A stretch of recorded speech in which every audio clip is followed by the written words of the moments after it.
devant vous. D'abord, peut-être vous poser une question, parce que ce qui est important pour moi, c'est qu'on puisse avoir un échange. Est-ce qu'il y en a parmi vous qui pourraient me citer deux grands personnages qui ont marqué l'histoire de la France entre le Moyen Âge et le XVIIIe siècle? Bonaparte? Non, non, au XVIIIe siècle. Charles de Gaulle, c'était bien après. Louis XIV et Bonaparte. Est-ce que maintenant, vous pourriez me citer deux grands personnages qui ont marqué l'histoire d'Haïti entre le Moyen Âge et le XVIIIe siècle? Toussaint Louverture. Ah voilà, Jacques Dessalines. Est-ce que vous pourriez de la même façon me citer deux grands personnages qui ont marqué l'histoire du Mali entre le Moyen Âge et le XVIIIe siècle? Pas toi. Tu as dit ça. Qui? Martin Luther King, je pense pas. Pas toi. Vous voyez, vous avez déjà beaucoup de mal. Bon. Je vous pose ce genre de questions, pourquoi? Parce que vous voyez bien que lorsqu'on pose des questions qui se réfèrent à la France, à l'histoire de France, et même plus généralement de l'Europe, il nous vient plus facilement des réponses pour pouvoir donc apporter des réponses aux questions qui sont posées sur l'histoire. Quand on pose ces questions sur l'histoire des peuples qui ont été colonisés par la France, on pense notamment en Haïti, les réponses, à part Toussaint Louverture, qui viennent naturellement, sont déjà beaucoup plus difficiles. Parce que j'ai demandé d'eux, on s'est tenu à Dessalines et Toussaint Louverture, mais on n'est peut-être pas capable d'en donner plus que deux. Quand on pose des questions qui concernent des peuples également qui ont été colonisés, notamment au Mali, on n'est pas capable de le donner. Pourquoi? Parce que l'histoire, elle est toujours écrite par le vainqueur. Et l'histoire, le vainqueur ne s'attache qu'à sa propre souffrance, qu'à sa propre histoire et beaucoup moins à celle des autres. Et nous vivons de façon perpétuelle et continuelle, encore aujourd'hui, dans ce schéma-là. L'histoire du vainqueur. Et les vainqueurs, naturellement, ce sont les pays occidentaux. Et c'est leur histoire qui, aujourd'hui, marque la grande histoire. Or, on s'aperçoit que la grande histoire n'est pas le reflet de l'histoire réelle du monde. Et l'histoire réelle du monde, elle est constituée de différentes histoires. On verra tout à l'heure, puisqu'on a parlé du Mali, et malheureusement, beaucoup d'entre vous ne le savent pas, mais c'est une réalité. Le Mali n'a pas été le pays pauvre que l'on connaît aujourd'hui. C'était l'un des grands empires à l'époque du Moyen-Âge, notamment à l'époque des grands empires soudanais. C'était l'un des grands empires. Mais ce sont des choses qui sont liées à l'histoire qu'on ne connaît pas. Pourquoi? Parce que justement, cette histoire aujourd'hui, elle est orientée. Elle est orientée, et on le voit encore plus dans les pays d'Afrique, quand vous savez que beaucoup de pays d'Afrique, par exemple, n'ont pas les moyens de pouvoir faire eux-mêmes leurs manuels scolaires. Et ces manuels scolaires, ils sont faits où? Ils sont faits à Paris, notamment par des auteurs parisiens. Aujourd'hui, vous avez le plus grand marché des manuels scolaires en Afrique qui est occupé par une maison d'édition qui s'appelle Hachette, qui se trouve donc à Paris, puisque vous savez que tout ça, c'est lié donc aux bailleurs de fonds. Et donc, naturellement, ces manuels scolaires sont une reproduction d'un schéma général de l'histoire qui est un schéma général qui n'est pas forcément issu des peuples concernés. Et donc, on ne va pas dans le détail. Donc, naturellement, ces peuples-là n'ont pas un reflet de leur histoire tel que ça puisse se passer, mais tel qu'on veut bien leur faire comprendre. Donc, tout ça pour vous dire qu'aujourd'hui, nous devons encore, les uns et les autres, se battre, nous devons nous battre pour pouvoir faire émerger une véritable histoire qui soit à l'image de ce que nous sommes. Je prends deux exemples. Je ne sais pas si parmi vous, vous connaissez un livre qui s'appelle « Nation, nègre et culture ». Est-ce que certains connaissent ce livre-là? Nation, nègre et culture. D'accord. Dans les années 50, il y a eu un grand chercheur sénégalais qui s'appelait Cheikh Anta Diop. Vous avez entendu parler de lui? Voilà. Cheikh Anta Diop a écrit un livre qui a fait une polémique dans les années 50 et qui remettait en cause le dogme qu'on avait sur les pharaons, sur le peuple égyptien et sur les pyramides, en essayant d'inclure la part nègre de cette Égypte ancienne. Ce livre a fait un tollé, et naturellement, l'une des rares personnes à avoir défendu ce livre à l'époque, c'était un grand écrivain martiniquais qui s'appelle Aimé Césaire. Aimé Césaire a pris ce livre sous ses bras, et il a fait le tour de tout Paris pour aller rencontrer les intellectuels africains, les intellectuels antillais qui se trouvaient à Paris, pour leur demander de défendre ce livre. Il ne s'est trouvé personne parmi ces gens pour défendre ce livre. Pourquoi? Parce que ses propres intellectuels africains et antillais avaient été tellement conditionnés par l'histoire telle qu'on leur a enseignée qu'ils n'ont pas été capables de prendre la défense d'un de leurs pères qui remettait en cause le grand homme occidental. Donc c'est pour vous dire à quel point on peut être, non seulement on se voit imposer une histoire, et on est soi-même tellement conditionné qu'on ne veut pas remettre en question la grande histoire qu'on nous a enseignée. Ça s'est passé dans les années 50. Et moi, je vais vous prendre un fait qui s'est passé en 1994. Je suis journaliste, je suis écrivain, je fais des films. J'ai voulu faire un film en 1994 qui s'appelait et qui s'appelle Noir dans les camps nazis. J'ai voulu recueillir le témoignage des derniers rescapés noirs dont on n'a jamais parlé, qui ont été déportés dans les camps de concentration pendant la Seconde Guerre mondiale. On n'a jamais parlé de ça. Et il y avait encore 2 ou 3 survivants de ce qu'on pourrait appeler la déportation des Noirs. Il y en avait un au Sénégal, en Côte d'Ivoire, et puis un autre en Espagne. Donc j'ai voulu faire ce film pour qu'on puisse entendre leur voix. Ils n'étaient pas nombreux, mais au moins qu'on puisse entendre leur voix et qu'ils puissent dire voilà ce que nous avons vécu à Auschwitz, à Neuengamme, ce que nous avons vécu à Berchtesgaden, tout ce que nous avons vécu, on veut le raconter nous aussi pour dire voilà ce que nous avons vécu en tant que déportés, en tant que Noirs. Donc j'ai voulu faire ce film et je n'avais pas d'argent. Je suis allé voir le directeur de la télévision en Côte d'Ivoire que je connaissais bien et je lui ai demandé de me financer une partie de ce film. Donc il a accepté de le faire parce qu'il trouvait que le projet était intéressant. Et je suis allé faire ce film, je suis allé en Espagne, tourner en Espagne, j'ai tourné donc au Sénégal, j'ai tourné en France, j'ai tourné un peu partout. Donc j'ai pu avoir ces témoignages pour faire ce film dans les camps nazis. Et naturellement, en contrepartie, puisque c'est lui qui avait financé ce film, je lui ai apporté ce film en disant mais maintenant, vous avez l'exclusivité pour la diffusion. Eh bien, c'est en 1994, il a refusé de le diffuser. Savez-vous pourquoi? Parce qu'il avait peur de soulever la colère de l'ambassadeur de France et de l'ambassadeur d'Allemagne. Parce qu'il dérangeait avec un film pareil le dogme qu'on avait institué sur la question de la déportation et qu'il ne fallait pas bousculer ça. Et en 1994, il a rangé ce film dans un placard.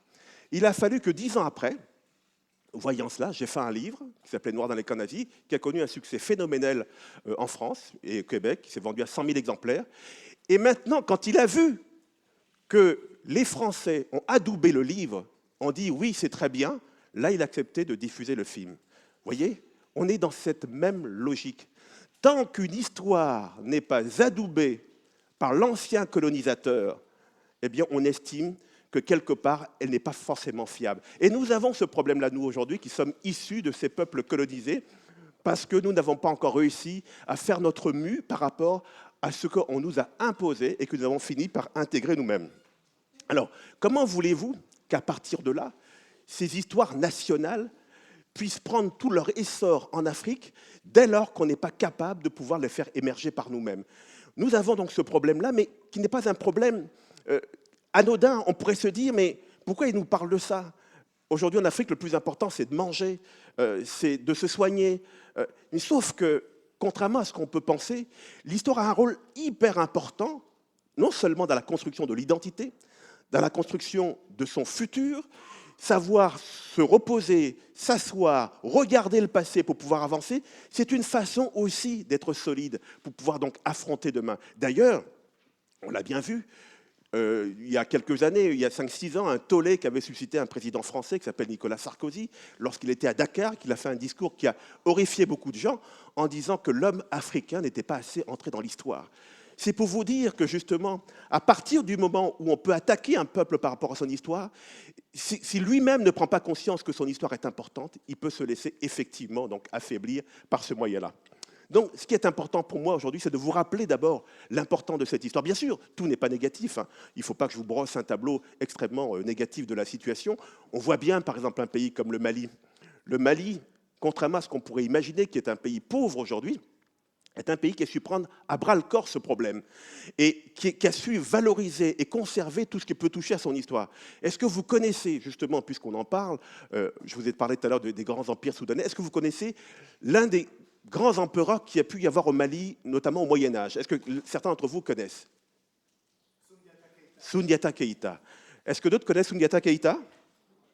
Soundiata Keïta a été l'un des plus grands empereurs du Mali. Et il n'était pas le seul. Il y avait aussi un autre qui s'appelait Kankan Moussa. Souvent, quand on parle de la France, on dit qui a inventé l'école en France, c'est...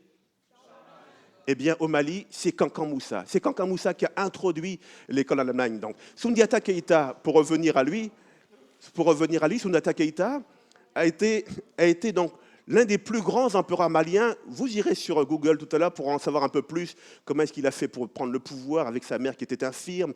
Il a dû se battre contre les préjugés qu'il y avait dans son propre clan. Ensuite, il a dû vaincre un adversaire grâce à une ruse avec une flèche empoisonnée qui devait donc absolument percer un ergot blanc, avec un ergot blanc donc, au bout de la flèche qui devait percer la cheville donc, de son adversaire. En tout cas, c'est une histoire extraordinaire. Et c'est toujours important de connaître l'histoire des autres. C'est extraordinaire. Et Soundiata Keïta, je vous en parle parce qu'au XIIIe siècle, il a mis en place une charte qu'on appelle la charte de Kurunga Fuga et que quasiment personne ne connaît parce que l'histoire étant écrite par le vainqueur, elle oublie celle-là. C'est la première charte des droits de l'homme. Et cette charte a été mise au point au XIIIe siècle dans l'Empire du Mali par Soundiata Keïta. Je vous lis ne serait-ce que 3 ou 4 des articles de la Charte des droits de l'homme de Kurunga Fuga. L'article 5, « Chacun a le droit à la vie et à la préservation de son intégrité physique », écrite au XIIIe siècle. Article 20, « Ne maltraitez pas les esclaves ». Article 24, « Ne faites jamais du tort à l'étranger ». Article 30, « Venons en aide à ceux qui en ont besoin ». La Charte des droits de l'homme est écrite dès le XIIIe siècle par Soundiata Keïta dans l'Empire du Mali. Alors, bien sûr, l'Empire du Mali a connu bien trop de faits glorieux avec, je vous disais, donc Kankan Moussa, l'empereur Kankan Moussa qui était celui qui a institué donc l'école. Et puis après lui, il y a eu l'empereur Bakary II, qui est celui qui a fait la grande traversée entre le Mali et l'Amérique. Et on nous dit que Christophe Colomb a découvert l'Amérique, alors que Bakary II, bien avant lui, donc, il s'était élancé donc, avec ses barques vers l'Amérique. Donc on n'a plus la même vision des choses selon qu'on se trouve dans tel endroit du monde ou dans tel autre. Sauf que souvent, dans cet endroit du monde qu'est l'Afrique, on oublie ces choses-là pour pouvoir donc intégrer une histoire qui n'est pas forcément la sienne.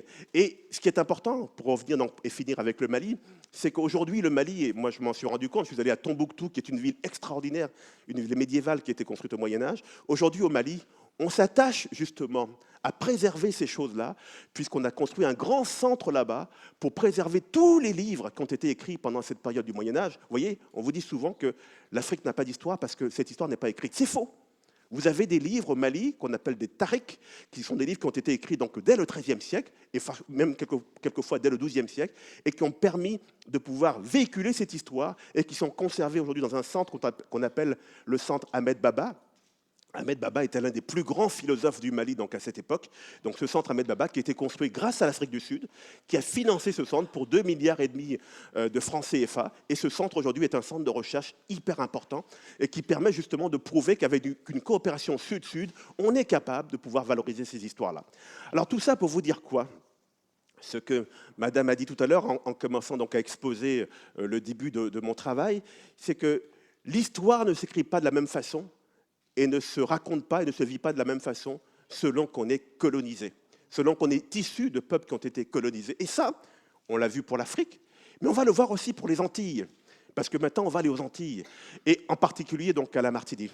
Vous savez que l'histoire des Antilles, et en particulier de la Martinique, a été marquée par l'esclavage. Ça a duré 3 siècles. En avril 1848, officiellement, l'esclavage est aboli. Et qu'est-ce qu'on dit aux esclaves après donc l'esclavage? On leur dit: c'est bon, c'est fini, il faut oublier tout ça, c'est du passé. Ça, c'est la parole des colons. Et qu'est-ce que se disent les esclaves eux-mêmes? C'est bon, on a souffert, on veut oublier tout ça. Tournons la page. Et donc, pendant des siècles, on va essayer de partir sur ce... En tout cas, pendant des siècles, pendant des années, on va essayer de partir sur ce postulat-là, l'oubli. Mais on a beau vouloir oublier, les séquelles de l'esclavage, les traumatismes que ça a créés sont toujours là. Eux, ils ne s'oublient pas. Et donc, chaque fois qu'ils remontent, il faut s'en arranger, mais il n'en reste pas moins qu'ils sont là. Et donc, pendant très longtemps, aux Antilles, il ne fallait pas parler de l'esclavage, il ne fallait pas parler le créole, parce que c'était la langue qui était liée à l'esclavage. En tout cas, il ne fallait rien dire, il fallait juste penser à aller devant soi, oublier et avancer. Et malheureusement, comme je vous dis, ces choses-là ont créé des plaies qui sont encore réelles aujourd'hui. On le voit dans les rapports sociaux, on les voit dans les rapports entre les nègres et les non-nègres, comme on dit, on les voit dans les rapports entre les gens, entre les individus. Et puis ça a créé un phénomène que peut-être vous connaissez le déni de soi. Ça a créé le phénomène du déni de soi, c'est-à-dire cette idée selon laquelle ce qui est issu de nous ne vaut rien par rapport à ce qui est issu des autres. Cette idée selon laquelle nous sommes des peuples qui sont pire que les autres. Cette idée selon laquelle nous subissons, et on le voit notamment avec Haïti, c'est un mot qu'on entend souvent, qui m'exaspère, que nous sommes des peuples qui sont soumis à la malédiction.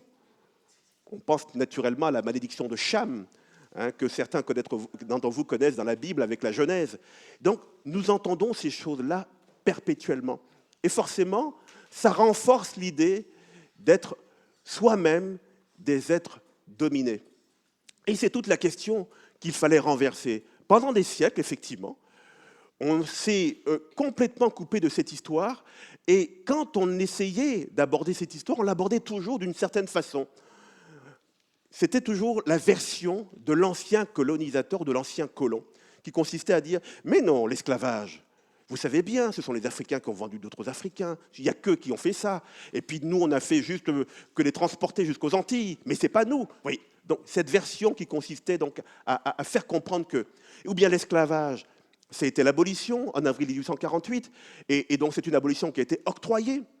Et cette idée d'affronter une histoire qui est occultée ou qui est tronquée, forcément, elle ne peut pas grandir les peuples. Elle ne peut pas les aider à se construire. Jusqu'à un moment donné, dans les années 70, il a fallu quand même beaucoup de temps, dans les années 70, des historiens martiniquais avec une solide formation, des intellectuels martiniquais avec de solides formations, des syndicalistes martiniquais avec de solides formations, se sont mis debout, ont décidé de travailler cette histoire et de la raconter différemment. Non pas en tronquant la vérité, mais en recherchant des éléments qui étaient complètement contraires au dogme principal. Et nous avons un grand historien donc à la Martinique qui s'appelle Armand Nicolas, qui a écrit un livre sur l'histoire de la Martinique. Et là, ça a été la révolution dans les années 70. Il a démontré une seule chose, mais qui est importante et qui joue un rôle crucial, c'est que contrairement à ce qu'on a toujours enseigné aux jeunes Martiniquais, à savoir que l'abolition leur a été octroyée comme à des mendiants, eh bien non, l'abolition est le fruit de leur propre révolte. Ça change tout, ça. Et on est parti d'un fait, le dernier fait, mais qui n'était pas le seul, qu'en 1848, lorsque l'abolition intervient, en avril 48, le décret est pris à Paris. Il est pris à Paris, mais il n'arrive toujours pas donc aux Antilles, et en l'occurrence à la Martinique. Qu'est-ce qui se passe? Alors que depuis des années, des révoltes récurrentes arrivent, les esclaves, tous les 10 ans quasiment, les esclaves se révoltent. Là, cette fois-ci, ils disent qu'ils en ont vraiment par-dessus la tête. Donc là, ils se révoltent encore plus. Et ce n'est que le 22 mai, pour la Martinique, le 21 mai au soir pour la Martinique, que finalement leur révolte aboutit et qu'ils sont effectivement libres. Donc à partir de là, les intellectuels, les historiens et les syndicalistes martiniquais ont décidé que la date officielle pour commémorer l'abolition de l'esclavage à la Martinique ne serait plus le 27 avril, comme l'imposait le gouvernement français, mais le 22 mai. Et ils l'ont obtenu. Et donc, vous voyez comment est-ce que, selon la place que vous vous donnez dans l'histoire, celle d'être passifs qui attendent qu'on leur octroie quelque chose, ou la place que vous donnez dans l'histoire en étant des êtres actifs qui avaient contribué à arracher votre indépendance et votre liberté, vous ne vous voyez plus de la même façon. Vous ne voyez plus votre histoire de la même façon. Je ne parle même pas d'Haïti, où on connaît l'histoire de Toussaint Louverture, de Dessalines et d'autres. Mais pour la Martinique, c'était hyper important. Et tout ça a contribué à non seulement réhabiliter l'histoire antillaise, et martiniquaise en l'occurrence, mais aussi à réhabiliter l'être. On est passé pour certains, en tout cas pour beaucoup, à la honte de soi et à l'estime de soi. Et j'imagine que l'estime de soi, vous savez à quel point c'est important. Celui qui s'estime, qui estime son histoire, qui estime son peuple, qui estime l'endroit d'où il vient, qui estime le lieu où il vient, il n'est plus dans ce qu'on appelle généralement aux Antilles le nègre contre nègre, c'est-à-dire cette histoire qui consiste à dire que le nègre n'est rien et qu'il n'est qu'un ramassis d'opposition les uns contre les autres, hein, mais ça devient une histoire de quelqu'un qui considère qu'il est issu d'un peuple qui est capable de faire de grandes choses. À partir de là, on n'est plus dans la même logique. Et c'est pour ça que vous comprenez à travers cette histoire à la fois africaine et antillaise à quel point, justement, la mémoire, lorsqu'elle est assumée, lorsqu'elle est regardée en face et lorsqu'elle est surtout réhabilitée dans ce qu'elle est, eh bien, ça joue un rôle hyper important dans le développement des peuples. Aujourd'hui, nous avons encore beaucoup de chemin à faire. Ce n'est pas terminé tout ça. Et on sait très bien que tout ce cursus-là n'est qu'un cheminement parce que On n'efface pas comme ça 3 siècles d'une histoire extrêmement dure, d'une histoire extrêmement tragique, en si peu de temps. Il faut du temps pour cela. Mais ces éléments-là, c'est-à-dire la contribution de ces historiens, de ces intellectuels, réappropriés aujourd'hui par des gens qui célèbrent le 22 mai comme étant la date de l'abolition de l'esclavage, avec des manifestations un peu partout à la Martinique, ça contribue justement à redonner une colonne vertébrale à tous nos jeunes qui ont besoin de connaître leur histoire. Et ça, je voulais vous le dire pour que vous compreniez à quel point l'histoire peut avoir un rôle essentiel, y compris aujourd'hui. On voit bien, nous, à la Martinique, on n'est pas débarrassé des séquelles de l'esclavage. Nous avons des rapports sociaux qui sont extrêmement durs, avec des patrons quelquefois qui sont issus de ce qu'on appelle autrefois la classe dominante et des employés qui sont issus autrefois de la classe dominée et qui ont encore du mal à s'entendre dans des négociations sociales. Nous avons des rapports aussi au sein de la société où on considère que quelqu'un qui est plus clair de peau a plus de chances de s'en sortir et d'avoir donc un avenir que quelqu'un qui est plus noir de peau. Nous avons encore ces séquelles-là, qu'on retrouve peut-être dans d'autres pays aussi, comme l'Argentine, le Brésil, le Costa Rica, mais qui sont des séquelles qui sont liées à l'esclavage. Donc ça veut bien dire que ce qui s'est passé il y a plus de 150 ans, encore aujourd'hui, donc une résonance dans tout ce que nous vivons aujourd'hui. Donc, pour conclure, je vais vous rappeler quand même une chose qui est importante, c'est que le fait de connaître son histoire, le fait d'entretenir sa mémoire, c'est tout ça qui permet de construire une identité. Et cette identité-là, et ça, en tout cas, c'est vraiment ce que j'espère et c'est ce que je crois, ce n'est pas pour se refermer sur soi-même, pour dire, ben voilà, nous sommes là, et c'est toujours difficile pour nous qui sommes des insulaires, d'avoir... mais tous les insulaires, quels qu'ils soient, ce n'est pas forcément qu'aux Antilles, on le voit aussi en Grande-Bretagne, ce qui vient de se passer avec le Brexit, ou en Corse. Les insulaires ont toujours l'impression d'être dans une espèce de forteresse assiégée, et que tous les autres sont des ennemis. Voilà. Donc, cette connaissance de l'histoire, ce n'est pas pour se recroqueviller sur soi-même, ce n'est pas pour se refermer sur soi-même, c'est pour s'ouvrir vers l'universel. Parce que je suis de ceux qui pensent que plus on se connaît, plus on connaît son histoire, plus on est solidement ancré les pieds sur terre, plus on est capable de s'ouvrir aux autres. Et on est d'autant plus capable de s'ouvrir aux autres, ceux qui sont issus de ces peuples-là, que leur histoire est complètement imbriquée avec le monde. Parce que l'esclavage a déporté des Africains, mais un peu partout dans le monde, que ce soit en Inde, que ce soit en Amérique du Sud, que ce soit en Amérique du Nord, que ce soit aux Antilles, que ce soit dans l'océan Indien. Et donc forcément, cette histoire se retrouve un peu partout, au Costa Rica, au Brésil, en Argentine, à Cuba, un peu partout. Et on le voit donc plus spécifiquement donc, au Québec, puisque je vais prendre l'exemple d'un livre que j'ai écrit récemment, où je raconte l'histoire d'un esclave martiniquais qui s'appelle Mathieu Léveillé, et qui a été esclave à la Martinique pendant des années. Un jour, il s'est enfui de l'habitation, et puis il a été condamné à mort, et on lui a proposé un deal assez particulier. On lui a dit de deux choses l'une, soit tu acceptes d'être pendu, soit tu acceptes de devenir bourreau, et bourreau où ça? Tu acceptes de devenir bourreau au Québec. Et donc, il a accepté parce qu'il voulait sauver sa peau, et Mathieu Léveillé est venu ici, donc au Québec, où il a débarqué en 1733. Et entre 1733 et 1743, c'était lui qui était chargé d'exécuter toutes les personnes qui avaient commis des fautes, ici au Québec, à Québec ou à Montréal. Et donc, le bourreau du Québec, pendant 10 ans, a été donc un noir, et en l'occurrence un Martiniquais. Pour vous dire à quel point nos histoires sont imbriquées. Hein, on peut prendre d'autres exemples ailleurs. Mais ces histoires sont imbriquées et méritent justement de sortir, de faire partie de la mémoire collective. Ici au Québec, nous avons encore beaucoup de mal, et vous le savez, à faire émerger l'histoire de ces minorités noires. L'histoire de l'esclavage est une histoire qui est encore souvent ignorée donc ici au Québec, alors qu'il y a eu quand même quelques esclaves ici. L'histoire amérindienne, je ne vous en parle pas, encore beaucoup de mal, avec beaucoup de balbutiements, avec aussi une façon de considérer quelquefois ces populations avec beaucoup de mépris. Donc tout ça prend du temps et tout ça prend de l'espace. Et ce qu'on constate quand on est issu de peuples qui ont été colonisés, c'est que finalement, nos souffrances nous connectent aux souffrances du monde entier. C'est-à-dire que des gens, des peuples qui ont connu l'esclavage ne peuvent pas être insensibles aux malheurs des Juifs et de la Shoah. Des peuples qui ont connu l'esclavage ne peuvent pas être insensibles au drame, au génocide des Arméniens. Des peuples qui ont subi l'esclavage ne peuvent pas être insensibles au drame des Amérindiens. Donc, finalement, cette souffrance que l'on connaît à travers justement ces peuples issus de la colonisation, est une souffrance qui les connecte au monde entier. Donc à la fois cette question de l'universel, qui s'impose, avec la mémoire que l'on se réapproprie, avec l'histoire que l'on se réapproprie, et puis aussi, à la fois, cette connexion dans la souffrance avec tous ceux qui ont connu des drames aussi particuliers que ceux de l'esclavage.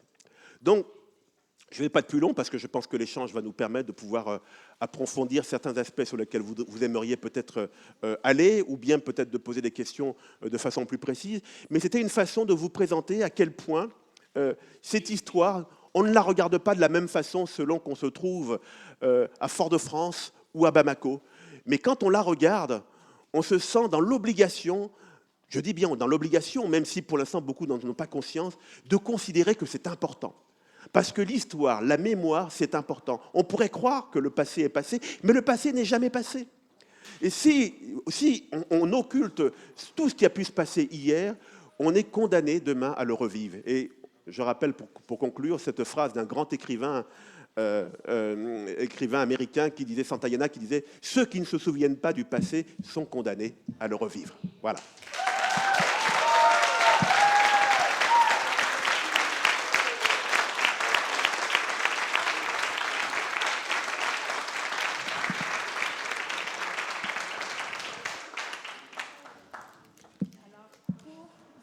Est-ce que vous m'entendez? Non. On veut... Un, deux. Oui, bon, alors, on a pensé changer notre façon de faire ce matin pour essayer de donner un droit de parole à plus de monde possible. Donc, et je pense qu'on a pris aussi vos suggestions. L'échange avec M. Billet, je suis certaine que ce sera riche. Vous avez des questions, vous avez des commentaires, des témoignages. Vous êtes invités, il y a 2 micros sur pied, à vous lever et à venir en file, et ça va être un après l'autre. Un rappel, s'il vous plaît. Soyez bref, soyez précis, que ce soit une question ou un témoignage, parce qu'il y a sans doute beaucoup de gens qui vont vouloir prendre la parole. Hein? Vous êtes un groupe dynamique. Et puis, M. Billet va aussi vous répondre le plus possible. Même si c'est un témoignage, peut-être que ça peut être 2, 3 témoignages à la fois, mais vous aurez l'occasion de vous faire entendre. Et on a un bon moment, une grosse demi-heure ensemble pour le faire.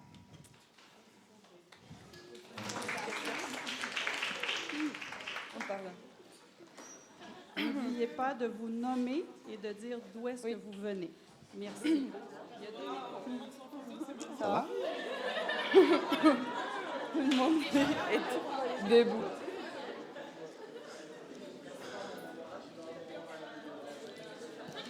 Bon, ça va? Bonjour. Et voilà. Bonjour, Monsieur Billet. Merci. c'est là. Oui. Merci beaucoup de votre conférence et vos paroles. Moi, je m'appelle Renata Farias et je viens de l'Argentine. Je voulais vous demander, que pensez-vous qui est le rôle de la littérature ainsi que des médias dans la reproduction de ce colonialisme, surtout aujourd'hui, et si pour vous, par les moyens de la littérature et en particulier et des moyens de communication, on peut contribuer à éradiquer le colonialisme, surtout le colonialisme intériorisé des peuples. Merci.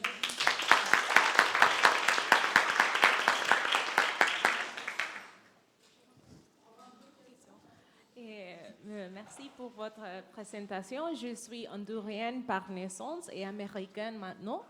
Et je vous invite à visiter Monticello, c'est là chez Jefferson, président Jefferson, qui a des esclaves, mais qui l'a changé et les a embrassés comme ses familles. Et comment est-ce que vous voyez il a une tendance aussi, quand on travaille, de l'esclavisme au travail, et comment on peut éradiquer, comme je suis un professionnel de ressources humaines, comment on peut éradiquer et embrasser les emplois pour qu'ils sont part d'une famille dans nos entreprises. Tu n'as pas dit ton nom? Evelyn Johnson. Johnson. Renata, je ne sais pas où tu es. Oui, ça c'est une question très intéressante et qui est une question qui me ramène à quelqu'un que j'ai beaucoup côtoyé. Peut-être que vous ne le connaissez pas, certains le connaissent, qui s'appelle Aimé Césaire. Aimé Césaire était l'un des plus grands écrivains de notre siècle. Moi, j'ai eu la chance je viens de finir un livre il y a une semaine sur lui. J'ai eu la chance de le côtoyer pendant 15 ans. et encore plus la chance de le côtoyer pendant ces 7 dernières années. J'étais le seul journaliste qui allait le voir. Et donc, j'ai pris des notes. Et donc, je viens de finir un livre sur lui. Et Aimé Césaire est l'image et l'incarnation de ta question. On a longtemps, vous savez, été, quand on est issu de cette colonisation-là, et quand on est noir, été l'objet de l'opprobre, de la salissure.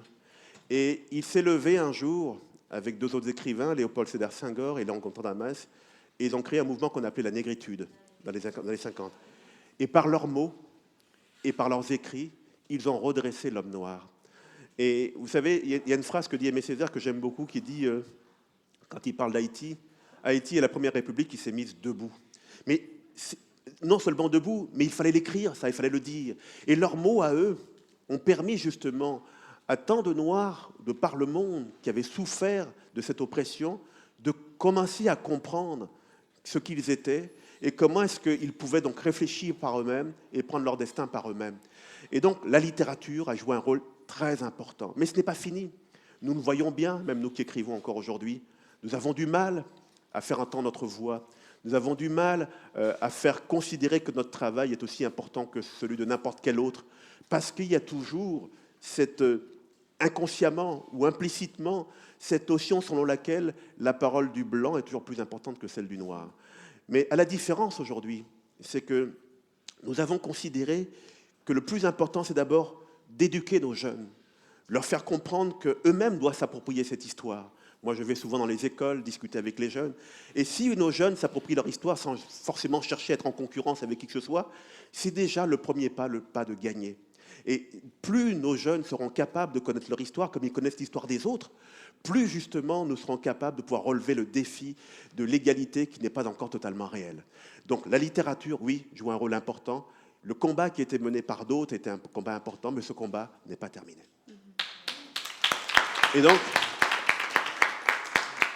pour te répondre, on a souvent, tu parles sur l'esclavage d'aujourd'hui, hein, c'est ce que tu me disais, hein, c'est ça.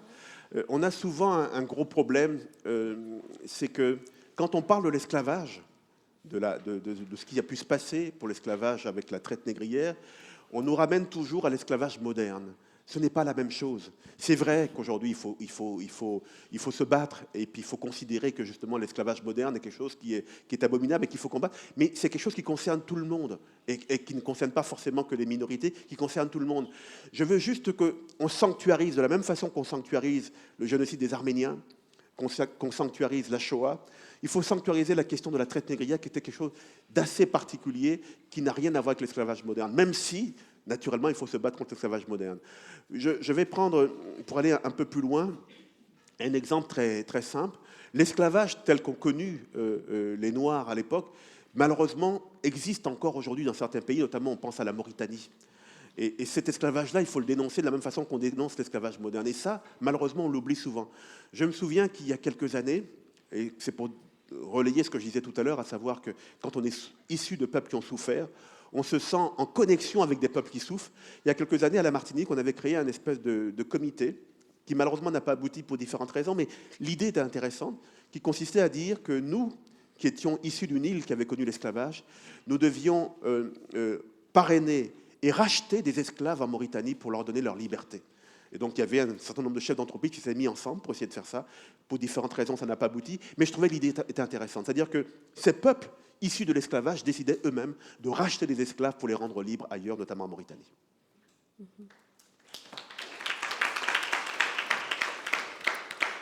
Bonjour, je m'appelle Julia, je viens de l'Argentine. Pour revenir à la question du rôle de la littérature, je voulais savoir si vous pensez justement que pour être reconnus, certains écrivains actuels doivent nécessairement négocier avec l'image que les anciens colonisateurs ont d'eux-mêmes. Et puis, si vous pensez que après les différentes élaborations par rapport au manifeste pour une littérature monde, cette catégorie de littérature monde est encore pertinente pour les panoramas actuels en littérature. D'accord.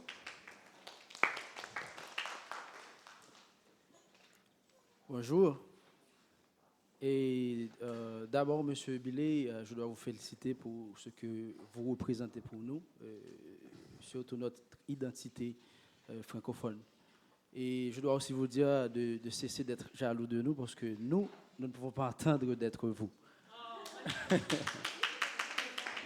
Et ma question, c'est un petit peu plus globale sur le fait d'Haïti dans la francophonie.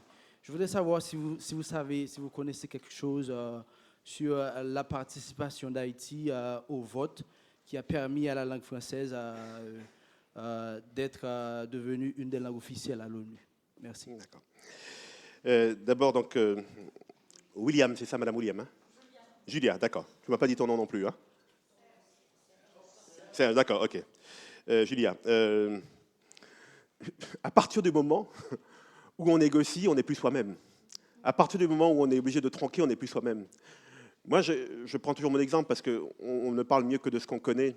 Je me souviens que j'ai raconté l'histoire de Noir dans les camps nazis, comment j'ai eu du mal avec déjà la diffusion du film et le succès même du livre m'a créé beaucoup de problèmes, plus de problèmes que je n'imaginais. Parce que vous savez, quand vous commencez à dire qu'il y avait des Noirs dans les camps de concentration, déjà qu'on ne voulait pas des homosexuels, on ne voulait pas des tziganes, vous venez de dire qu'il y avait en plus des Noirs, même s'ils n'étaient pas nombreux, ça crée naturellement chez certains qui ne voulaient pas entendre parler de ça, donc des choses épouvantables.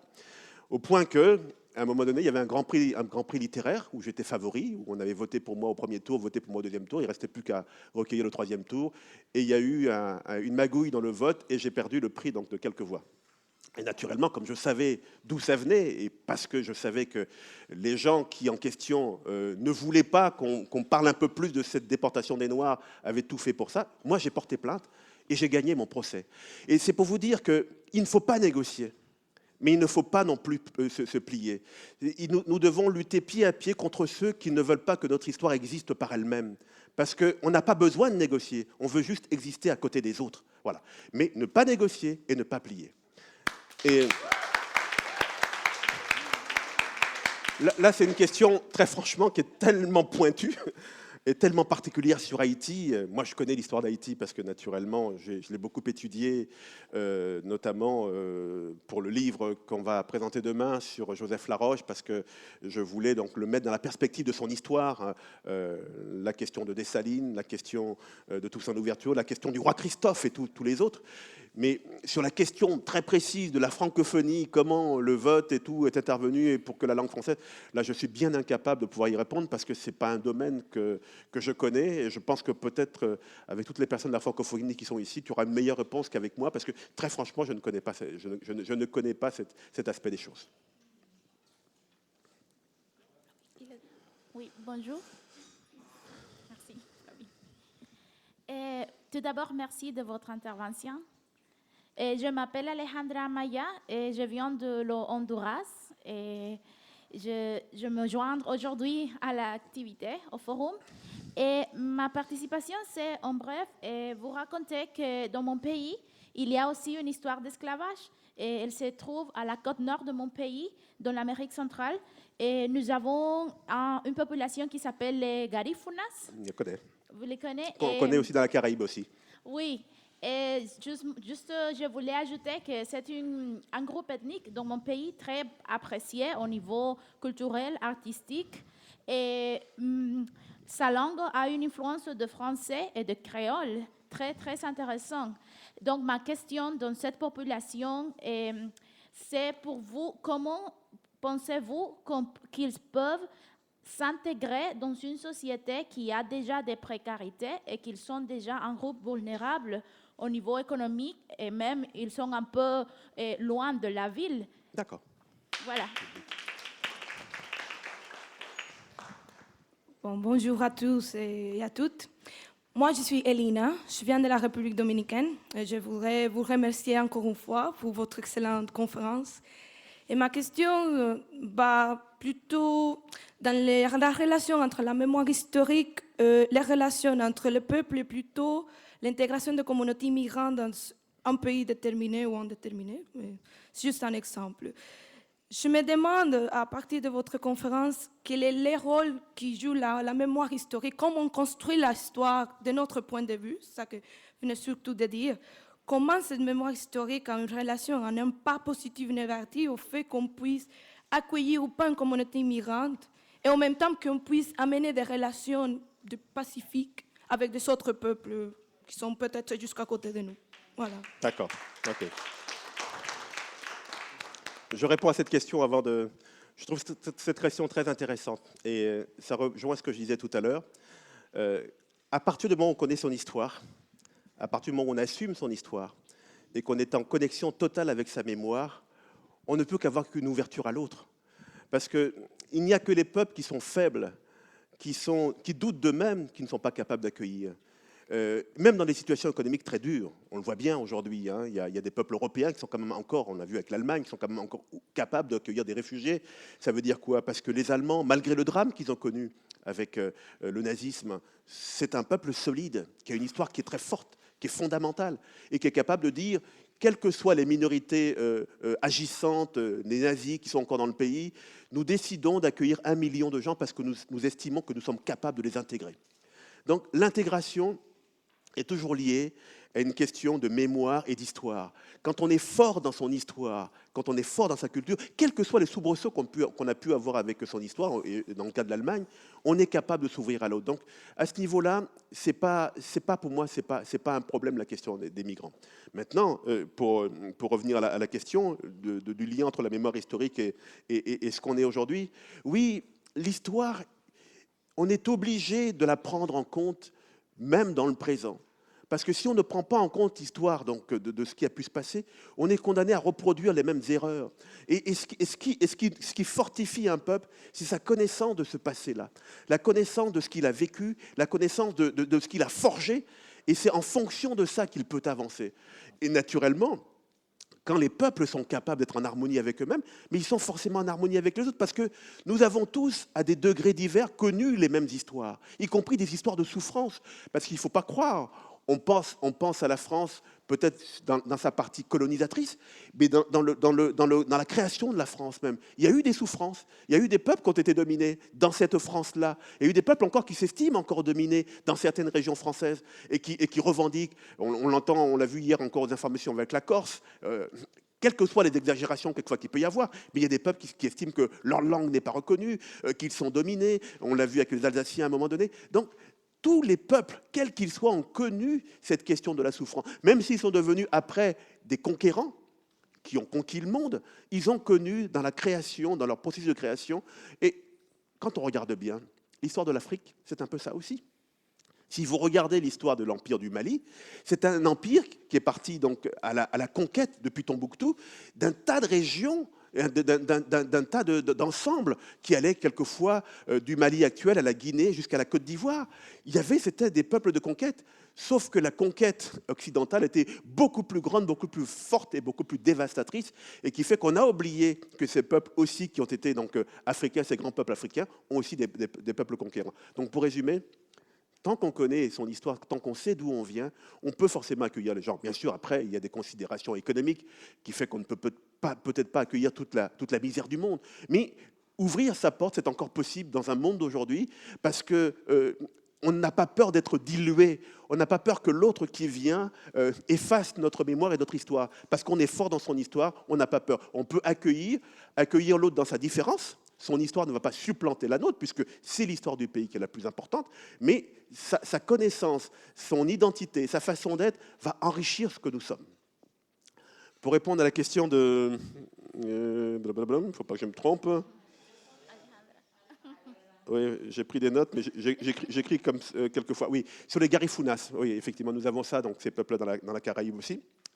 Mais c'est bien qu'on parle de ça, parce qu'on peut rebondir sur d'autres peuples noirs qu'on retrouve au Brésil, qu'on retrouve en Argentine, au Costa Rica aussi, qu'on retrouve donc dans certaines régions comme ça, et qui, même si on apprécie leur culture, il ne faut pas se le cacher, ces peuples sont encore victimes de discrimination, parce que malheureusement, encore dans beaucoup de pays sud-américains, latino-américains, la couleur noire n'est pas une couleur qui forcément est mise en évidence, et que ces peuples-là ne sont pas forcément les peuples qui sont les mieux appréciés dans ces populations-là. On le voit d'ailleurs aussi en Argentine. Donc, le problème de leur intégration est un problème qui est réel, mais qui ne passera qu'à travers des politiques, comme on a pu faire ailleurs, qui consistent avec volontarisme à les appuyer un peu plus économiquement, et puis aussi à faire un travail au niveau des écoles sur la question du racisme. Parce qu'on ne réussira pas à s'en sortir si on ne résout pas la question du racisme. Rassurez-vous, hein, je ne suis pas un ange, je ne pense pas que le racisme va se résoudre un jour. Je pense qu'il existera toujours du racisme, hein, quoi qu'on dise. Des blancs vers les noirs, des noirs vers les blancs, des noirs entre eux. En tout cas, le racisme existera toujours. La seule différence, c'est qu'il faut essayer d'en réduire la marge, qu'elle soit la plus petite possible.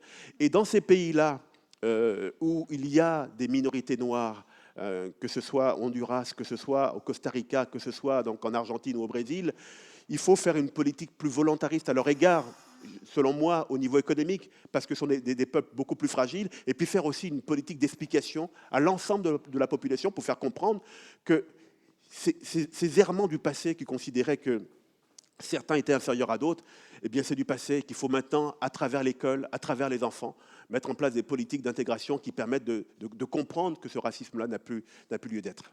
Merci.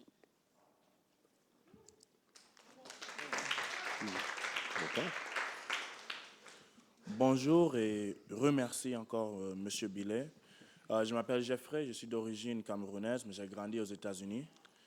Nous savons tous que l'histoire de l'esclavage, la mémoire de l'esclavage, c'est une histoire qui a traumatisé le peuple noir à travers le monde et ça continue aujourd'hui à traumatiser un grand nombre des Noirs, des Africains déplacés du pays. Donc la question que j'ai à poser, c'est au sujet de la diaspora africaine. Que pensez-vous devons-nous faire pour agrandir et améliorer les relations entre ceux qui font partie de la diaspora africaine, c'est-à-dire les Noirs américains, c'est-à-dire les Africains eux-mêmes, les Africains déplacés en Europe, les Africains qui sont en Caraïbes, Amérique latine, Amérique du Sud. Merci.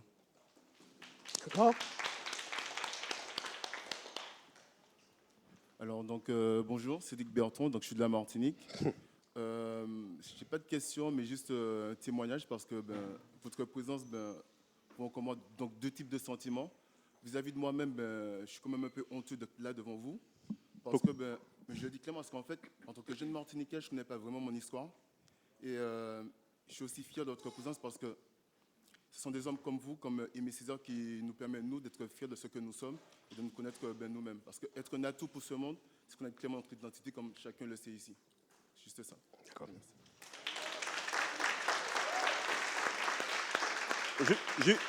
Juste avant de répondre à Geoffrey, je vais dire un petit mot. C'est Cédric, c'est ça? Non. Nous avons un problème à la Martinique, hein, quand je vous dis que le travail est un travail qui se met en place et qui n'est pas simple, mais j'imagine que c'est pareil à la Guadeloupe. J'ai vu donc une fille guadeloupéenne tout à l'heure, voilà. C'est pareil donc en Guyane, c'est pareil partout. Prenez le cas d'un écrivain comme Aimé Césaire. Certains d'entre vous le connaissent ici, vous m'avez dit tout à l'heure. Est-ce que vous savez que pendant très longtemps, Aimé Césaire n'avait pas le droit d'être enseigné à la Martinique? C'était une décision parisienne. On n'avait pas le droit d'enseigner Aimé Césaire à la Martinique. Parce qu'il représentait, c'était l'esprit du combat contre le colonialisme et ces textes n'étaient pas enseignés. Est-ce que vous savez aussi que l'histoire de l'esclavage n'a pas été enseignée à la Martinique et ce n'est que récemment qu'on commence. D'abord, c'était des professeurs qui, de façon individuelle dans leurs cours, parlaient de l'esclavage. Et puis, donc, là, maintenant, on commence de plus en plus à le mettre dans les manuels scolaires. Donc, on ne peut pas en vouloir à Cédric de ne pas connaître son histoire. On ne peut pas lui en vouloir d'être honteux. On ne peut pas lui comprendre qu'il soit honteux de ça. Ce n'est pas de sa faute. C'est parce que, comme ça, le système a mis en place quelque chose qui a fait que des jeunes comme lui, qui a fait que des enseignants, pendant longtemps, ont fait l'impasse sur cette question-là. Aujourd'hui, il y a une prise de conscience qui est réelle, à laquelle nous contribuons non seulement les historiens, les syndicalistes, les intellectuels, mais aussi les journalistes, qui consiste à dire « nous allons faire un travail sur cette mémoire, produire des livres ». C'est important de produire des livres, parce qu'avant, ces livres étaient faits ailleurs. Ils disaient des choses comme les autres voulaient nous les faire dire, et non pas comme nous, on voulait les dire. Donc, il faut produire des livres. Il faut maintenant que dans les écoles, ça arrive dans les écoles. Vous voyez, moi, j'ai un problème. J'ai sorti un bouquin qui s'appelle « Noir dans les camps nazis » en 2005, donc ça fait plus de 10 ans. Je n'arrive pas encore à faire en sorte que dans les écoles en Martinique, lorsqu'on parle de la déportation, de la question de la déportation pendant la Seconde Guerre mondiale, on puisse évoquer les Antillais qui étaient déportés dans les camps de concentration. On en reste toujours aux autres, mais on n'arrive pas à évoquer la question des Antillais martiniquais qui ont été déportés dans les camps de concentration et dont on parle dans ce livre et que d'autres commencent aussi donc à évoquer. Donc c'est pour vous dire que c'est un combat qui est long, qui est difficile. À partir du moment où vous venez d'une île qui tire l'essentiel de son enseignement, ou en tout cas de ses manuels scolaires, de 8000 km plus loin, donc de Paris, c'est difficile de pouvoir donc arriver à faire ce qu'on veut. Mais c'est un travail qui est long, qui est un travail qui est entrepris et qui est formidable. Et donc je souhaite que des garçons comme Cédric, demain, soient le relais de ça et qui se disent, ben, maintenant que je sais qu'il faut que je m'intéresse à cette histoire, s'y intéresser pour faire en sorte que d'autres puissent s'y intéresser, des jeunes de son âge. Et pour Geoffrey, alors là, c'est une question qui est extrêmement compliquée, très compliquée. Vous savez, il n'y a rien de plus différent qu'un noir à côté d'un autre noir. Quand un Haïtien, ce n'est pas un Martiniquais, un Camerounais, ce n'est pas un Ivoirien, et un Ivoirien, ce n'est pas un Haïtien. Et je pense que si tu vis aux États-Unis, tu es bien placé pour savoir que déjà, entre les Noirs américains qui sont issus de l'esclavage et les Noirs africains, c'est deux mondes. On l'a vu au moment de la première élection de Barack Obama. Les Noirs américains de souche qui étaient issus de l'esclavage ne voulaient pas de Barack Obama parce qu'il n'était pas issu de leur socle, qui était le socle de cette souffrance de l'esclavage. Son père était kényan et sa mère était américaine. Donc, on voit bien que si à ce niveau-là, c'est aussi compliqué, comment veux-tu qu'à un niveau beaucoup plus petit, il puisse y avoir quelque chose? Oui, naturellement, il devrait y avoir plus de solidarité, la solidarité des peuples qui souffrent, hein, celle de la diaspora, mais aussi celle de la diaspora vis-à-vis de la Caraïbe, vis-à-vis de l'Afrique. Mais c'est un combat qui est tellement difficile, tellement compliqué, que moi je suis de ceux qui pensent qu'il faut d'abord faire le travail là où on se trouve. Et c'est là où on se trouve qu'il faut faire justement le plus gros des choses. Après, que demain ça débouche sur des relations qui vont plus loin entre des Noirs américains et peut-être des Sénégalais ou des Noirs américains et des Haïtiens, ce serait génial. Mais d'abord, le faire d'abord entre les Noirs américains, entre les Noirs américains et les Noirs africains qui sont aux États-Unis, ça c'est un vrai travail. Et c'est un travail qui va être long, qui va être difficile, parce qu'il y a malheureusement des incompréhensions, voire aussi un sentiment quelquefois de supériorité des uns vis-à-vis des autres. On en est là aussi. Il ne faut pas croire que tout ce qu'on raconte, c'est d'un côté des Blancs arrogants qui sont contre des Noirs. Non, il y a aussi des Noirs arrogants qui estiment que d'autres Noirs sont inférieurs à eux. Donc tout ça, c'est compliqué. Donc faire le travail d'abord à ce niveau-là.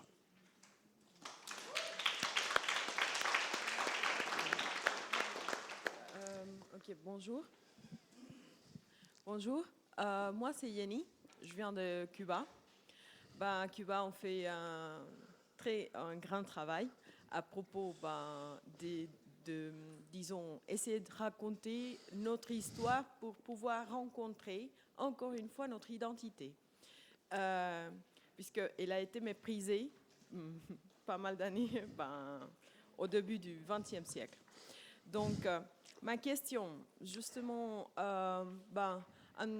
ça m'a rappelé, parce que vous avez mentionné pas mal d'écrivains, pas mal de, disons, d'hommes politiques qui ont été vraiment importants, qui ont donné de la force. Mais il y a pas mal de femmes aussi. Hein.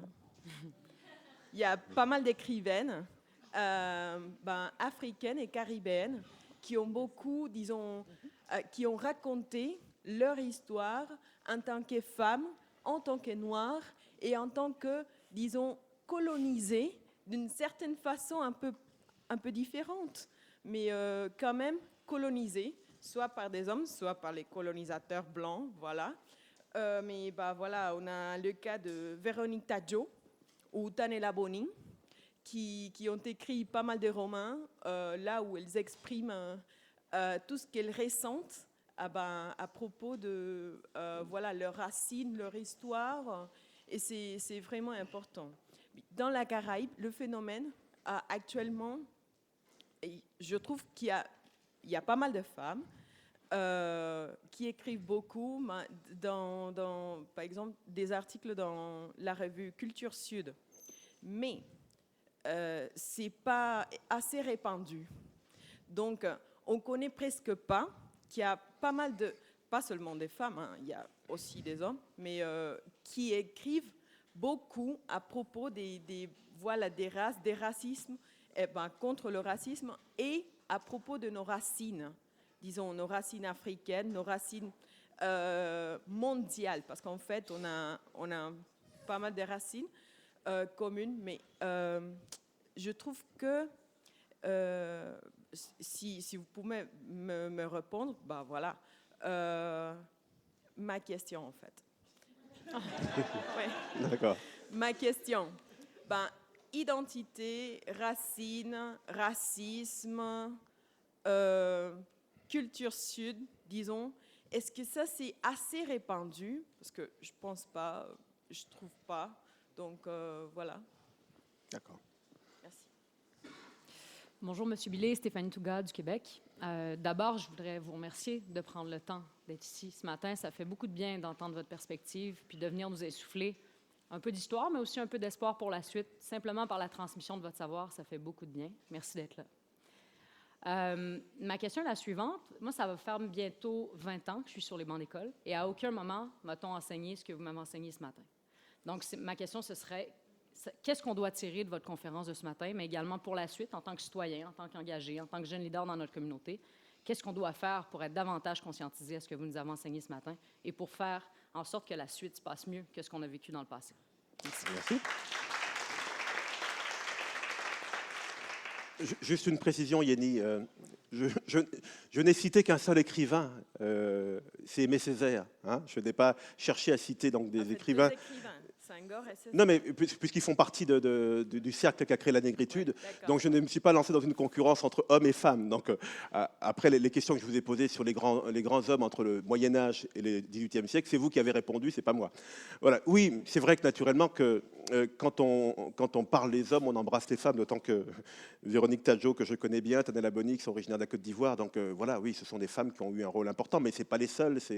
On a aussi des écrivaines en Guadeloupe, on a des écrivaines aussi en Martinique, donc qui jouent un rôle essentiel. Et puisqu'on parle de l'histoire, il ne faut pas oublier aussi le rôle important de certaines femmes dans sa question de la lutte contre l'esclavage. Pour ceux qui viennent d'Haïti, ils connaissent Désiré Lafolle, dont on parle beaucoup dans l'histoire d'Haïti. Et puis pour ceux qui connaissent la Guadeloupe, la mulâtresse Solitude, dont on parle aussi dans la question de l'esclavage et qui ont aidé Ignace à combattre les colons lorsqu'ils ont rétabli l'esclavage. Oui, naturellement, les femmes ont joué un rôle. Maintenant, pour en venir à la question sur identité, racisme, racines et culture sud, on a toujours un problème qui est un problème de qu'est-ce qu'on est, est-ce qu'on existe par nous-mêmes ou est-ce qu'on existe dans le regard de l'autre.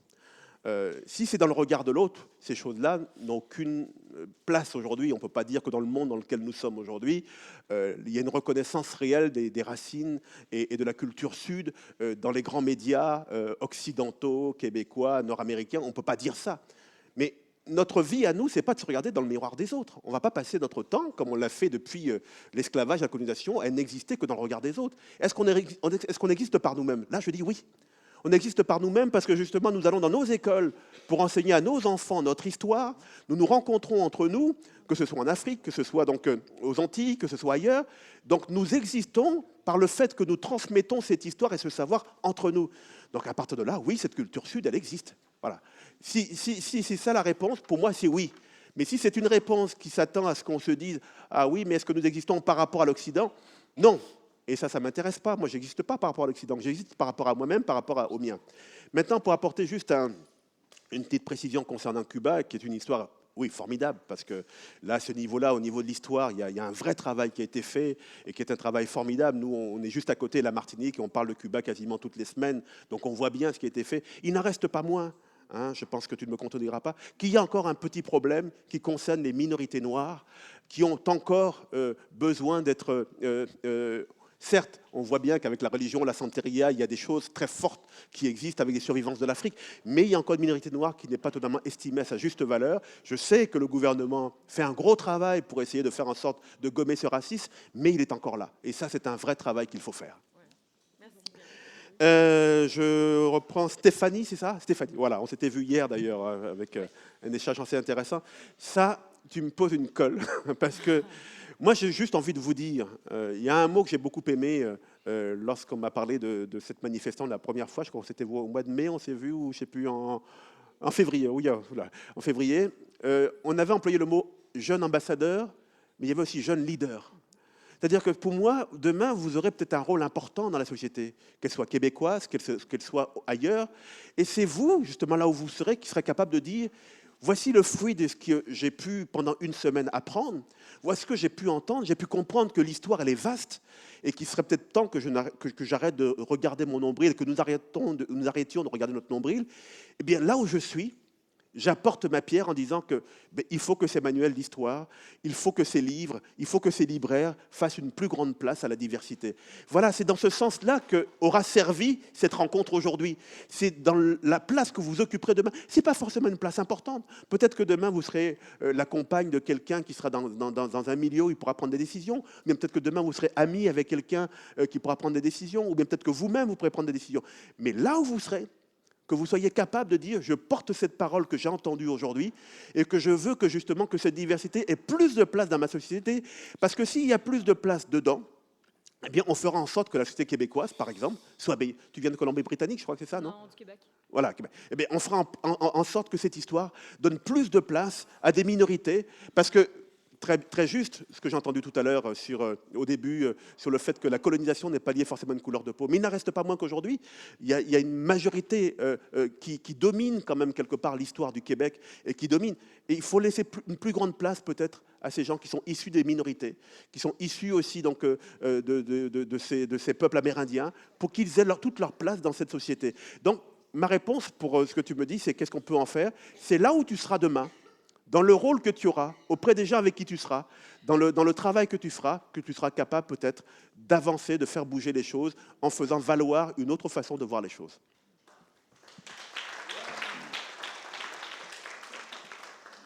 Un petit instant, juste pour vous dire qu'il nous reste ensemble 10 minutes. Ah, oui. Il y a encore beaucoup de gens qui veulent prendre la parole. Donc, ce qu'on suggère pour donner la chance à tout le monde, on va prendre 4 questions. D'accord. OK? Soyez brefs. Allez à l'essentiel. Mais les témoignages aussi sont acceptés. Bonjour. Mais je vais répondre brièvement aussi, comme ça on pourra peut-être prendre plus de questions, en 30 secondes. Bonjour, Monsieur Billet. Je m'appelle Jeff Daniel. Je travaille en Colombie-Britannique. Mais comme vous avez dû vous en rendre compte, je suis originaire d'Afrique, donc du Gabon particulièrement. Tout d'abord, je tiens à vous remercier parce que, à travers votre exposé, vous m'avez fait revivre justement mes cours d'histoire du Gabon de la 5e jusqu'en terminale. Encore un gros merci. Et par rapport à ça, justement, je voudrais juste rajouter, effectivement, comme l'avait dit, par rapport à l'empereur Kongo Moussa, qui fut le neveu de l'empereur, petit-neveu de l'empereur Soediata Keïta, qui fut l'homme le plus riche de tous les temps. Jusqu'à présent, la fortune de Bill Gates n'égale pas la fortune qu'avait Kongo Moussa au XIIe siècle, à travers le grand voyage qu'il a fait depuis la capitale de l'Empire du Mali jusqu'à la Mecque. Jusqu'à la Mecque, exact, aller-retour. C'est juste une information. Et puis, par rapport à, vous avez parlé de la production de manuels africains à travers les éditions Hachette. Ben justement, c'est un autre témoignage. C'est pour vous dire que moi, je suis les mathématiciens africains dans les années 90 s'étaient réunis justement pour former justement une sorte de livre mathématique adapté justement aux conditions africaines sous la direction du professeur Saliou Touré, originaire de Côte d'Ivoire. Et que moi, je suis vraiment un produit de la collection interafricaine de mathématiques, de la 6e jusqu'en terminale, et que c'est ça qui m'a permis de faire de brillantes études de mathématiques. Merci, bravo. Encore merci aussi pour ça. Et dernière information aussi que je voulais apporter, juste un témoignage, bref, c'est par rapport à l'importance de la femme aussi. Justement, en Afrique, on a toujours tendance à penser que la femme n'est pas considérée, mais je tiens aussi à le dire, qu'il y a eu des femmes en Afrique qui ont dirigé des royaumes, comme la reine Pokou, qui a créé le royaume Baoulé, et même dans l'empire du Ghana, où la succession se faisait avec le fils de la sœur du roi. Donc, ce qui donnait une importance prépondérante à la reine-mère. Donc, le matriarcat. Le matriarcat, exact. Et la question que j'ai pour vous, c'est juste de savoir, est-ce que vous croyez à la fin du colonialisme, en fait? C'est juste ça. D'accord. Merci encore.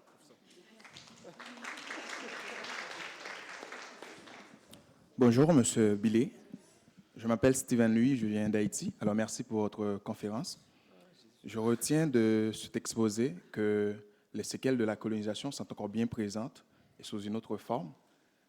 En Haïti, c'est le meilleur cas de figure. L'éducation haïtienne est assurée et est depuis longtemps et encore par les écoles congréganistes, par le catholique. Et ces écoles ont comme mission dissimulée comme un prolongement de la mission de l'Occident. Et à travers ces écoles-là, on banalise On banalise l'histoire haïtienne, on banalise notre culture pour prioriser les valeurs de l'Occident. Et parler français vous assure un avenir, un minimum parfait en Haïti que parler créole. Un dernier cas de figure, l'ambassade de France, quand vous faites une demande de visa pour se rendre en France, après la délivrance du visa, l'ambassade vous remet une petite carte. Et à cette carte, on vous dit, une fois que vous rentrez en Haïti, vous venez à l'ambassade pour nous signifier votre retour. Ça, c'est une autre forme de... c'est une colonisation moderne. Là, je vais poser ma question. Vous parlez de l'Afrique. L'Afrique m'intéresse beaucoup parce qu'en Haïti, on nous considère comme la diaspora africaine. Et dernièrement, j'ai eu la chance de rencontrer Kémy Séba, qui est un grand militant panafricanisme. Et j'ai retenu de ma rencontre avec Kémy, quand on marche avec le diable, on finit toujours par enchaîner. Et ce qui se passe en Afrique actuellement, le sort de l'Afrique, on sait que nos amis occidentaux, français, canadiens, américains, n'en déplaise à mes amis canadiens, on leur met trempé dans la sauce. Aujourd'hui, je m'indigne souvent par rapport au silence de l'Union africaine, mais je m'en vais vous demander quel devrait être le rôle de l'Union africaine pour changer la donne, mais quand on sait aussi que l'Union africaine le budget de l'Union africaine est majoritairement financé par l'Occident. Pensez-vous que l'Union africaine a un rôle à jouer pour changer le sort de l'Afrique? Merci beaucoup. D'accord. Jeff, oui, voilà. Tu as dit beaucoup de choses. Déjà, je suis content qu'effectivement que tu sois issu de cette école mathématique africaine.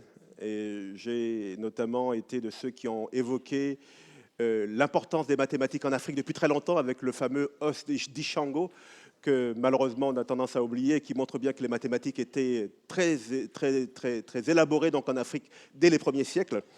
Et comment fait-on pour se débarrasser du colonialisme? La question est simple, la réponse est simple. Le colonialisme, c'est dans les têtes de chacun. C'est-à-dire qu'à partir du moment où tu te sens dépendant de l'autre, forcément, tu es colonisé. Mais on est là ensemble, nous échangeons, nous partageons, nous avons une liberté de parole, nous avons une liberté de conscience, nous avons la liberté de lire ce qu'on veut. Voilà. Nous ne sommes plus dans un colonialisme. Le colonialisme, après, on peut parler des rapports entre les pays, qui sont des rapports complètement différents, mais le colonialisme, c'est dans la tête, c'est-à-dire se sentir assujetti à quelqu'un ou assujetti à une histoire, c'est une question individuelle aujourd'hui. Et cette question individuelle, chacun doit y répondre. Est-ce que j'accepte de m'intéresser à mon histoire ou ne pas m'y intéresser? Est-ce que j'accepte de considérer que je suis l'égal de l'autre ou bien de ne pas l'être? C'est chacun qui doit répondre à ça. Et le colonialisme n'existe aujourd'hui que dans les têtes, à mon avis. Maintenant, dans les rapports, et là je réponds à Steven, dans le rapport qu'il y a d'un pays à l'autre, moi j'ai une position qui est un tout petit peu plus nuancée, un peu différente. Je suis de ceux qui croient qu'il y a des rapports de force aujourd'hui qui existent, il ne faut pas s'en cacher. Mais je suis aussi de ceux qui croient que les Africains eux-mêmes ne font pas toujours tout pour s'en sortir. Il y a un problème aujourd'hui en Afrique, qui est un problème qui est réel. Tu as dit que le budget de l'Union africaine était donc payé donc en grande partie par l'Occident. Mais tu sais très bien comme moi qu'en Afrique, il y a beaucoup d'argent. Où est-ce qu'il va cet argent? Qu'est-ce qu'on fait de cet argent? Est-ce qu'on s'en sert nous-mêmes pour nous développer? Ou est-ce qu'on s'en sert juste pour le détourner, pour que certains puissent s'enrichir et le placer en Suisse ou ailleurs? Nous avons de l'argent en Afrique, beaucoup d'argent en circulation. Et cet argent, on en fait quoi? Et je pense qu'à un moment donné, il faut qu'on se pose des questions par rapport à nous-mêmes, par rapport à ce que nous sommes. Dans la vie et dans le monde, tout est affaire de combat. Personne ne réussit en voyant qu'on lui déroule le tapis rouge devant lui. Il faut se battre. On doit se battre depuis qu'on est enfant pour réussir à l'école. On doit se battre ensuite dans le milieu professionnel. On doit se battre ensuite dans tous les milieux où on est amené à exercer. Eh bien, c'est pareil. Le monde aujourd'hui dans lequel on vit n'est pas un monde de bisounours. C'est un monde difficile, où tous les pays se battent, où chacun essaye de faire prévaloir ses intérêts.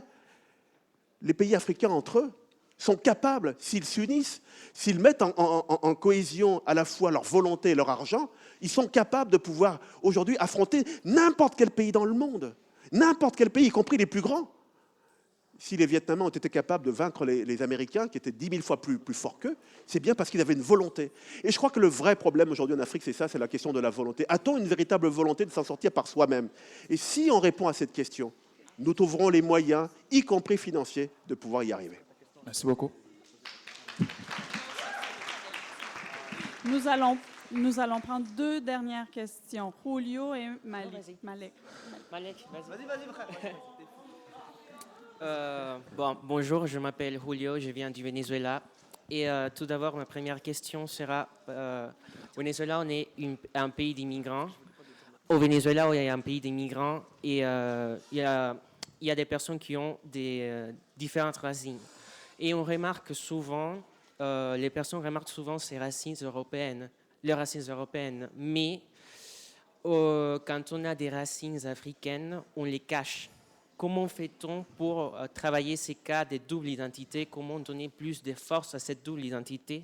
Et ma deuxième question, c'est il y a des points en commun dans l'histoire. Je pense par exemple dans l'histoire de la République dominicaine et Haïti.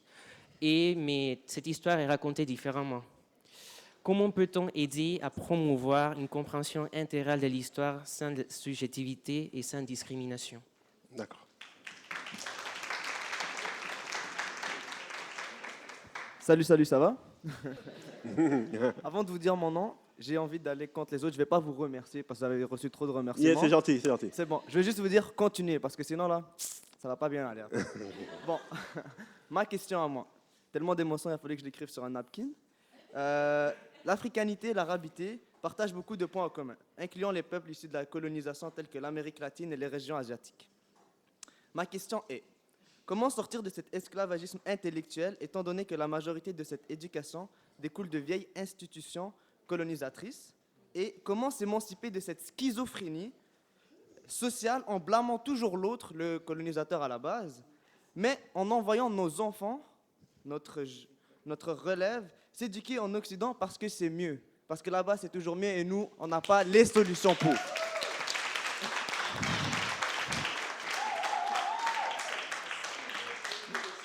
Là, tu mets le doigt sur un point qui fait mal, mais qui est un point qui est réel.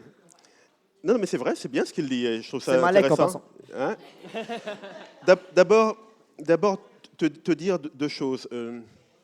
L'émancipation, c'est ce qu'on disait tout à l'heure, c'est dans la tête. C'est une réalité. Moi, je suis de ceux qui pensent que la colonisation, on ne va pas se retourner vers le passé. Toi et moi, on n'a pas connu ça. Mais aujourd'hui, on doit en faire une richesse. On doit faire une richesse de ce que, tu vois, j'imagine que toi, je ne sais pas de quelles origines sont tes parents. Tunisie. Je suis tunisienne. J'imagine que toi, lorsque tu vois le monde, tu connais à la fois l'histoire de la Tunisie et tu connais à la fois l'histoire... Tu vis au Québec? Oui, Montréal. Voilà, et tu connais l'histoire du Québec. Ouais. C'est-à-dire que tu as 2 mondes en toi, sans parler de tout le reste, parce que je sais que beaucoup de Tunisiens ont des liens aussi avec la France. Et pour moi, c'est une richesse, ça. C'est-à-dire que c'est malheureusement, c'est comme ça, c'est le résultat de la colonisation. Donc, quelque part, ton émancipation à toi, elle est bien plus grande que celle des autres. Parce que tu es quelque part beaucoup plus loin que le Montréalais de base, qui lui ne va s'intéresser qu'à sa propre histoire, et tu es beaucoup plus loin que le Tunisien de base qui va s'intéresser à sa propre histoire. Donc c'est toi qui dois devenir le leader demain. Parce que toi, la culture que tu as, cette culture que tu as, qui est riche de ces 2 cultures, et je suis bien placé pour le savoir, parce que c'est mon cas aussi, et moi j'en ai même 3 ou 4, mais cette culture que tu as, qui est riche de ces 2 cultures, elle te donne une hauteur de vue sur beaucoup de choses, et une façon de voir le monde, et on le voit d'ailleurs à travers ta question, de voir le monde sur beaucoup de choses qui sont beaucoup plus intéressantes que la moyenne des gens que l'on rencontre. Donc, l'émancipation, elle passe par un travail de chacun sur soi, mais elle passe aussi par les gens que l'on côtoie. Et côtoyer quelqu'un comme toi, c'est aussi, quelque part, avoir un savoir, une connaissance, une façon d'être qui va aider tes voisins, tes copains, tes choses, à voir le monde autrement. Donc nous sommes tous les vecteurs et les acteurs de l'émancipation. Chacun, dans sa tête, doit se décoloniser, mais chacun aussi peut apporter la solution à l'autre par sa façon d'être. Et moi, je dis bravo aussi pour cette culture et cette vision que tu as à travers cette question. Je ne pourrais malheureusement pas répondre plus longtemps parce que je crois comprendre que ce n'est pas possible, mais on pourra donc poursuivre éventuellement donc dehors tout à l'heure, si vous le voulez. Et puis, la question qui était posée par Julio, c'est ça? Oui. Julio. Toi, tu viens d'un pays qui est un pays très intéressant, parce que c'est un pays qui a un lien particulier avec la Martinique. Je pense que tu ne le sais peut-être pas, mais nous on le sait. Nous avons connu un drame à la Martinique il y a 5-6 ans avec un avion qui s'est écrasé donc, à Paramaribo et avec 150 Martiniquais qui sont morts dans ce crash. Depuis, ça crée des liens encore plus forts avec le Venezuela. Et puis, tu savais que déjà avant, il y avait des liens, mais ces liens sont devenus encore plus forts. Nous avons reçu la visite d'Hugo Chavez à l'époque, qui est venu donc, à la Martinique pour les obsèques. Et moi, j'étais très sensible. Je ne suis pas un fan d'Hugo Chavez, mais j'étais très sensible à un travail qu'Hugo Chavez a fait sur les minorités d'origine africaine. Il a magnifié les racines africaines du Venezuela. Et ça, c'est un travail formidable parce qu'on a très peu de chefs d'État dans la région qui ont été capables de faire ça. On peut critiquer Chavez sur beaucoup de choses, mais sur ça, il était extrêmement intégré. Pourtant, lui-même, il n'a pas une couleur de peau qui le rapproche du noir. Mais il s'est battu pour que cette minorité... Et je pense que c'est le travail qui devrait être poursuivi par l'actuel gouvernement, qui malheureusement a d'autres problèmes, notamment économiques, avec son opposition, et les situations sont devenues très, très critiques, avec des problèmes aussi d'approvisionnement de toutes sortes. Mais c'est un travail qui doit être poursuivi. C'est-à-dire le fait de considérer que les racines africaines du Venezuela sont réelles et qu'il faut faire en sorte justement qu'elles ne soient pas donc mises sous le boisseau et que cette discrimination ne puisse pas perdurer. Ça, c'est un travail gouvernemental. Ça rejoint exactement ce qu'on disait tout à l'heure par rapport à une jeune fille qui venait, je ne sais plus, c'est du Honduras, qui consiste à dire que ce volontarisme des gouvernements, c'est ce volontarisme-là qui peut nous faire avancer davantage. On ne pourra jamais réduire toute la discrimination et tout le racisme, bon, on peut toujours faire en sorte d'en réduire la poche pour faire en sorte que justement les gens puissent vivre mieux. Avec un vrai travail comme celui que faisait Hugo Chavez, s'il est poursuivi, je pense que le Venezuela peut mieux peut-être vivre en harmonie entre ces différentes populations, même s'il restera toujours des problèmes, mais ça peut être meilleur que ce qu'on voit aujourd'hui.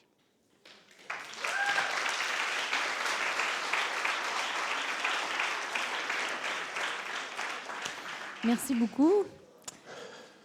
Je suis fort agréable et fort appréciée. Alors, le Centre de la francophonie des Amériques aimerait vous donner un petit cadeau. D'accord. Remerciement. Merci beaucoup. Merci. Merci.